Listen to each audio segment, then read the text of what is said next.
situation, and he sat down with Jeff Lennox, who's back here in the Plex. Jeff? Yeah, Craig, earlier today, now from the conflict with North Korea to policy here at home, Senator Marco Rubio giving us his take on several hot-button issues. As the world watches and waits to see what North Korean leader Kim Jong-un will do next, there's no war against America he can win. He has to know that. Senator Marco Rubio says the dictator likely knows what will happen if he carries out an attack on the U.S. or one of its territories. But ultimately, Kim Jong-un, despite the fact he's isolated and doesn't get a lot of bad news from the people around him, he has to know that any attack against the United States would mean the last day of his life and the last day of his regime. As President Trump continues to fire daily tweets aimed at Kim Jong-un, the senator from South Florida not taking issue with the tweeting. And ultimately, I think, the president's way of expressing himself, I have no problem with. The president's not going to start a problem over a tweet. That's not the kind of problem we're facing here. The senator also watching Cuba close. This after 2 American diplomats got sick from what is being described as an acoustic attack late last year. 2 Cuban diplomats sent home to Cuba from Washington after the information surfaced. So the Cubans either did it or know who did it and allowed them to do it.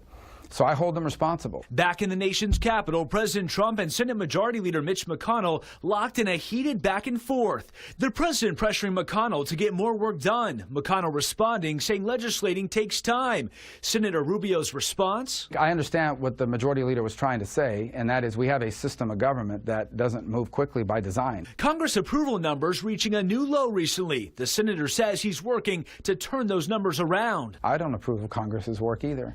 And part of the reason for that is because Democrats think Republicans are doing a bad idea and Republicans think Democrats are doing a bad idea. And so what I do is I focus on where I can make a difference, my one vote. One area where Rubio is working to fix what he says is broken, tax reform. The child tax credit high on his list. I'm meeting people that make $800 a week and spend $400 a week on child care, half their salary. So our credit doesn't solve all that problem, but it helps these families who are raising children. It's so expensive. And looking ahead to the 2020 presidential election, Senator Rubio says political pundits might be looking ahead, but he's focused on the right now. I'm not running for anything in 2020. I have a 6-year term.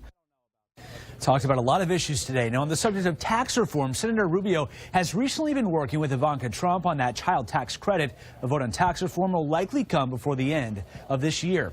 We're live in the Plex. Jeff Lennox, 7 News.